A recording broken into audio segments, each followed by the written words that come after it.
Hi guys, this is Lloyd, aka Bibingin from Kill Warriors. So sa video na to, papakita ko sa inyo kung paano umatak yung TS9 using Barbarian, Archer Queen, at saka including Giant. So sa base ko naman, yung base ko is fully max na talaga yung mga depensa. Pero na lang dito sa walls, sa BK, sa AQ, at saka yung mga troops level ko. Pero yung main attacker ko for Clan Wars, fully max na talaga.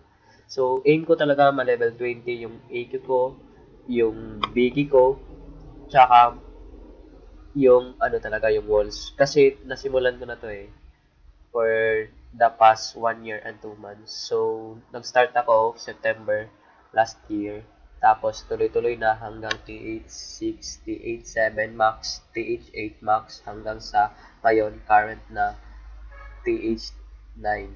So, hindi ko talaga na-up sa TH10. Kasi, once fully max ka na, mahirapan ka talagang pumasok sa mga base na TH10. Lalo na, yung max yung max din yung katapat mo. Tsaka, um, yung biggie ko, low level lang. Saka yung AQ ko, low level lang. So, hirap talaga maka 2 star. Lalo na pag baby yung mga heroes mo. Low level o low level pa. So, dito naman tayo sa Clan Wars namin. Ayun, magsa-start within 18 hours from now. So, ayun, nag-prepare na lahat. Nung last Clan War namin, talo kami. Kasi yung iba hindi umatak, tapos yung iba hindi pa talaga alam nila kung paano maka 3 star or paano maka 3 star ng TH7 tsaka TH8 na mga base. So papakita ko sa inyo yung last clan war namin. So yung last clan war namin, uh, yun ako yung top 1 kasi yung iba sa amin lumipat na ata sa ibang clan. So ayun. So I'm using GoHug. So, nag-deploy muna ako ng dalawang hugs just to see ang sisin ng kalaban. So, ayun, may dragon tsaka malon. Lure ko muna doon sa left corner or right corner. Tapos, gumamit ako ng dalawang hugs. Ay, dalawang golem.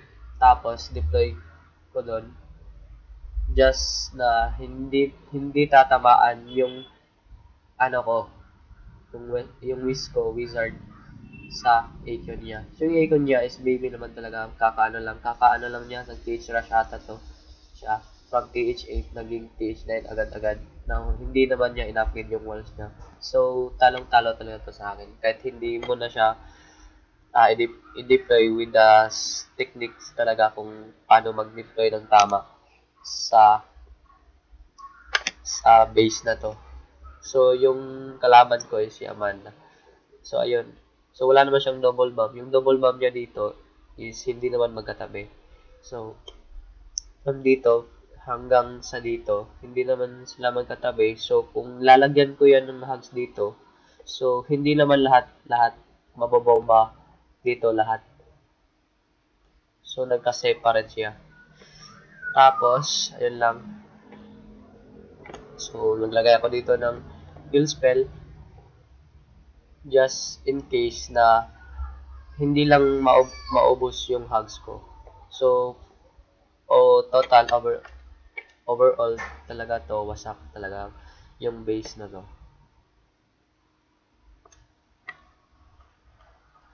So, yun. Forward natin. So, hopefully guys, huwag kayong mag-TH rush. Kasi, yun, ito talaga yung magiging magiging buhay nyo sa Clan Wars. Laging 3 star. So, ayun, ito yung first na base na nakita ko na malaki-laki yung loot. So, 1M overall gold and elixir. So, 2K plus yung dark elixir. So, sa base na to, yung loot is nasa loob. So, mahirapan akong pasukin ito kasi highly defense yung base na to. So, ayun, at least, yung kalahati nun makuha ko naman. So, hindi na ako lugi talaga. So, dinam ko na. Dito naman sa second na ano ko, second na base na nakita ko. So, kahit 200k, 150k, or 300k na loot, as long as nasa labas yung loot, grab mo na talaga yun. Kasi, sometimes kasi, in a 6 minutes na paghanap mo, minsan wala pa ding loot bonus na malaki-laki. So, ayun, sinasuggest ko kung TH7 or TH8 or TH9 ka. So, mag-focus ka talaga sa mga loot na nasa labas para madali lang makuha yung loot. Lalo na pag barter lang yung gamit mo.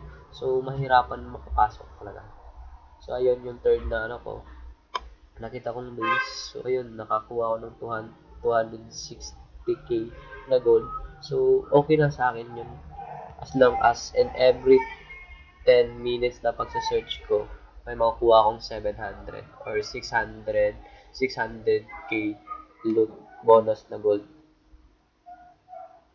or more. So, hindi lang ako nag-search ng mga gold or elixir. Nag-TH life din ako para tumaas yung trophies ko at saka mabigyan ako ng additional bonus na dark elixir sa Master League. So, that's all guys. So, thanks for watching. Bye.